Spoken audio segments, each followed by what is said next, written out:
So if you were making payments, for example, on an FFEL loan, that's Federal Family Education Loan, this is the type of loan that preceded the current direct loan program from the Department of Ed.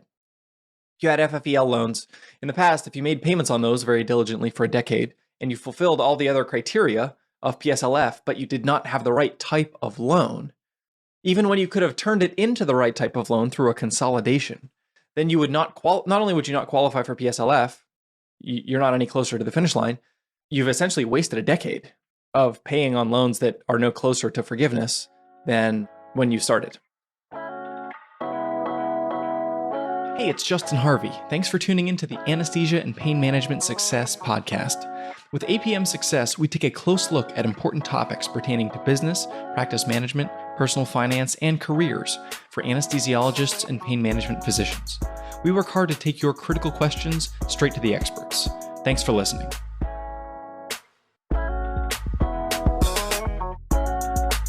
Hello and welcome to episode 131 of APM Success. Today, I'm going to be tackling an update from student loan land. President Biden has been eager to try to address as much as he possibly can student loan issues that we're having here in America. It's no surprise to most of the listeners of this audience that medical student loan debt has just continued to climb. It's near an all-time high. Even the averages that I see online are comprised of bimodal numbers. Either, in many cases, people have their families who are able to pay for med school tuition, or people graduate significantly indebted. So what I find is that in the real world, among people who have student loans, the average numbers significantly understate what I actually see on people's balance sheets. As a result, student loans are a really big deal. And PSLF, and understanding what PSLF is, that's public service loan forgiveness, and understanding the access that you may have to it has been never more important than it is now. And fortunately, it's never been more accessible than it is now.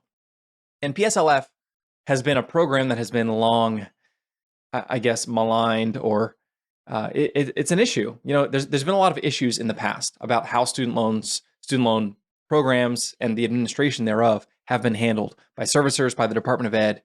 And to a large extent, President Biden has tried to rectify some of this with recent changes that happened in October of 2021.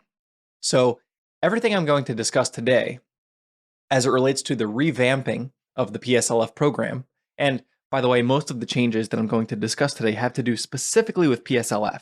So anybody who has private loans or, a family loan or something like that, this is not going to impact you as much. I want to talk about access to public service loan forgiveness and the way that it has evolved in the last few months.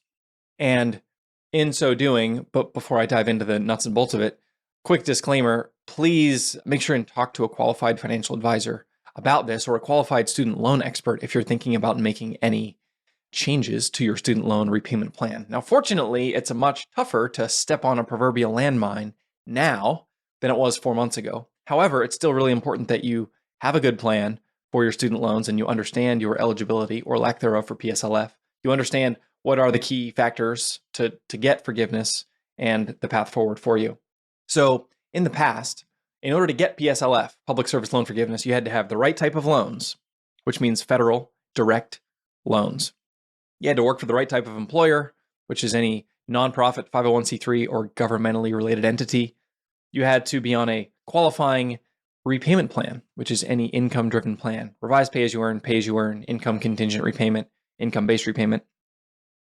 You had to work in a full-time capacity as defined by that employer. And number 5, you had to make 120 total loan payments while fulfilling each of the first 4 criteria. If you fulfill all 5 of these criteria, then you are promised the pot of gold at the end of the rainbow. That is the forgiveness of all of your qualifying student loan debt. Now, the problem with this program that we've seen over the last handful of years is that many people have failed to fulfill one of those 5 criteria while not realizing it. As a result, they, for whatever reason, realized that they had less credit than they supposed, or they had no credit at all and in fact never qualified to begin with, which is obviously a very jarring, gut-wrenching experience.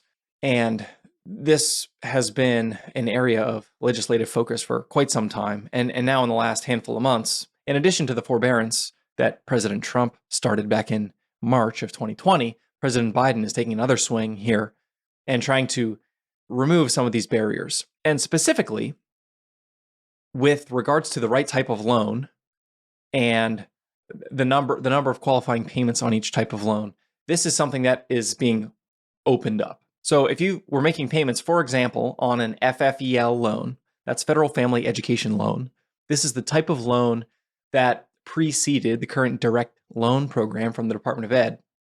If you had FFEL loans in the past, if you made payments on those very diligently for a decade and you fulfilled all the other criteria of PSLF, but you did not have the right type of loan, even when you could have turned it into the right type of loan through a consolidation, then you would not only would you not qualify for PSLF, you're not any closer to the finish line, you've essentially wasted a decade of paying on loans that are no closer to forgiveness than when you started.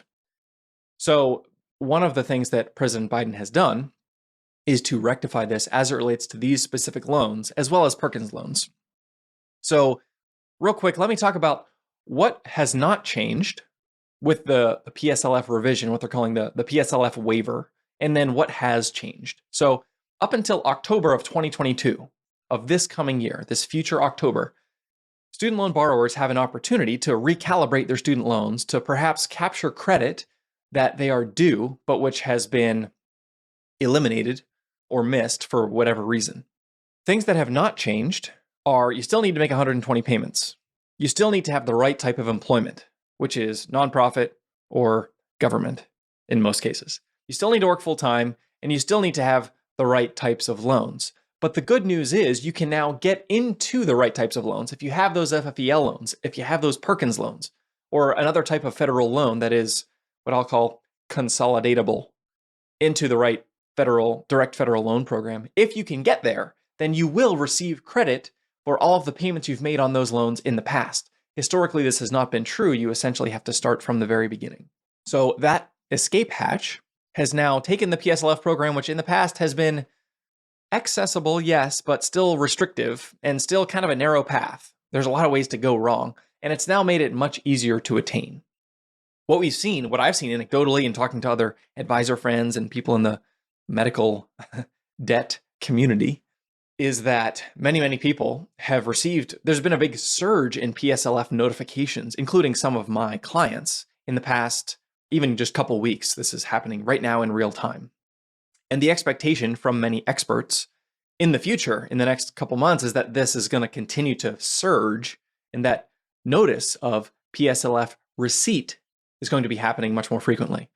A lot of what I know about student loans, I want to give a quick shout out here to my friend and mentor in this area, Travis Hornsby. Travis is the founder of studentloanplanner.com. So if you have any specific questions or you want an individual analysis of your student loans, I cannot more highly commend any organization to you than studentloanplanner.com. I do not have a financial relationship with Student Loan Planner. I did consult with Student Loan Planner for a couple of years, during which time I did many hundreds of analyses for significantly indebted student loan borrowers, some of them up to almost $1 million of individual debt. During which time I did become an expert, learning from Travis and some other friends. And that would be a great place if somebody's listening out there and wants to get an individual analysis or understand what does this mean for you.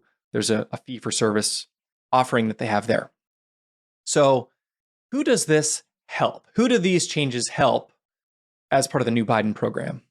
Number one, people who have been making payments on the wrong plan. If you have been on a standard plan or a graduated plan or one of the other payment plans in the past, thinking that you were making payments moving towards PSLF, but in reality, you haven't been because you weren't on an income-driven plan, you can get credit for those payments made with the PSLF waiver. If you made payment on the wrong types of loans, in the past, you had not been able to get credit. Now you can capture credit for all of those payments. So anybody with a FFEL loan, with a Perkins loan, or with another type of consolidatable loan, you can capture that payment history and actually the longest payment history that you have. So if you have like 6 different loans and one of them has 100 payments and the other have 80 payments, my understanding based on the reading that I have of Department of Ed website, which I will link to in the show notes, is that the one with 100 payments is the one that is going to carry the day on the new consolidation loan. So now all of your loans are going to be up to speed with 100 payments, which is a really nice benefit for anyone consolidating. For other borrowers who missed payment timing, had late payments or whatever, or there was an issue with when your debit was happening, much of that is going to be rectified as well. There's a specific use case where there's a real opportunity, and I actually had an email come to me this week from somebody who had 7 years worth of PSLF payments, and they were instructed by one of the servicers who will remain nameless, but I can tell you, servicers have given just immense amounts of bad student loan advice over the years that have cost American student loan borrowers countless millions and millions and millions of dollars in forgiveness, forfeited. But this particular borrower is a surgeon in an academic center, was going for PSLF, was told by this servicer to consolidate their loans to quote unquote remain eligible for PSLF. When they did that, they had 7 years worth of payments erased, all in a moment, back in 2018 or 2019. Now, under these new rules, they are able to recapture the credit for those payments through this PSLF waiver program. So if you accidentally erased or deleted through consolidation a bunch of PSLF history, you can now recapture that history through this new extension. Notably, this new opportunity only helps if you have qualifying employment. So this is a rigid rule that is not being flexed upon. You still need to work for a nonprofit, so an academic medical center or the VA. It's important to understand who signs your paycheck. And there are some cases, especially in the world of anesthesiology, where there's maybe a private group that contracts with a nonprofit hospital, whether it's a community hospital or an academic center. In which case, if you're in a private group working in a 501c3, you will not qualify for PSLF because your employer is actually the private group and not the 501c3. There has been conversation in Washington about whether or not they're going to create a specific waiver for this unique circumstance. It hasn't happened, and I haven't heard anything that makes me think it's going to. But I will say anything is possible right now, so something to be aware of. A note on who this does not help. So it's great that PSLF is becoming more accessible. More and more people can capture credit for payments they've made. I think this is a really nice thing because, oh gosh, there's been so much heartache, so much just deception on the part of servicers, just representatives straight up lying to people about what their options are. Not lying in malice, but lying in ignorance. And in the process, costing people immense amounts of money. And that can't be taken back in some cases. But here's the people that are not helped by this new legislation. The first is people with Parent Plus loans. Parent Plus loans are not loans that are going to qualify under the new rules. The second group that's not helped is people without qualifying employment. So if you've been working in private practice for the last handful of years, you haven't been accruing PSLF credit. And none of the changes that have been enacted in the last few months will impact you in this way. Now, you can still get back into PSLF land by working for a nonprofit, but you're only going to pick up where you left off in terms of your eligible employment history. So if you did 4 years worth of residency, now you've been in private practice for 3 years, you're still making payments on federal loans. If that is you, you can actually get back into a nonprofit role and pick up at the end of residency in terms of your PSLF timeline, and then you have 6 years to go. So that is theoretically possible. Another group that this doesn't help is someone with private loans. So if, for example, you're the surgeon that I mentioned before, and your servicer told you to consolidate your loan, so you did it, and then you realized in that moment, oh crap, I just deleted 7 years worth of qualifying payments. Now I'm back at the first month. This is really annoying. I can't believe it. And so screw it. I'm just going to go ahead and refinance and go to SoFi and then start making payments. If that was you, and if you refinanced, then that is the crossing of the proverbial Rubicon in that moment. You can't undo the refinance. You can't get back into the federal system. And there's no way for you to access that payment history once those loans have been paid off. This is only going to be relevant for people who are still in the federal student loan system. And then finally, for people who have been in forbearance or deferment for years and years and years, whether or not they're direct loans or FFEL or Perkins, if you haven't been making any payments at all, then you can't capture credit for those payments. Now, there is an exception here if you've been on an income-driven repayment plan, but the resulting payment is a $0 payment. as calculated by your income, then that does still count. But if you've been in forbearance or deferment, there's no way to capture that history. So here's the bottom line.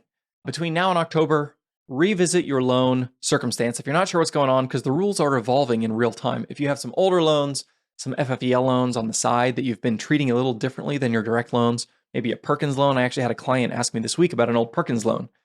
Under the new rules, we can now consolidate this in and capture credit for those Perkins loan payments. So we don't have to just pay off this little Perkins. We can actually roll it into the PSLF effort and have it forgiven. If you have specific questions, I highly recommend studentloanplanner.com to get an individual analysis, or check out the Department of Ed website. I find their Q&A, their FAQ section, I should say, to be really helpful, really useful. A lot of good questions and detailed answers. And they do update this in real time. So studentaid.gov, they'll lay out all of the detail of the new plan and give a number of examples for how they apply. So hopefully you found this helpful. The good news, again, is this is much more accessible. PSLF is more and more turning into a program that people can reasonably access, and it's more difficult for servicers to inadvertently derail you. However, it still does require you to pay attention, and this is not an unlimited opportunity. It's only through October of this coming year. So you're going to enter repayment in May at the current time. That's when we're slated to enter repayment on federal student loans, May 1st. So May you enter repayment sometime between now and October. Make sure you have a plan, and hopefully you can get the forgiveness that if you're in a 501c3 or VA that you have been promised. So hope you find this useful. Hope everybody has a great week. If you liked what you heard this week, head on over to apmsuccess.com, where you can find more content and free resources to help you build a successful career in anesthesia and pain management. If you wanted to leave a review in iTunes, I'd also really appreciate it. Thanks for using some of your valuable time to join me today on APM Success.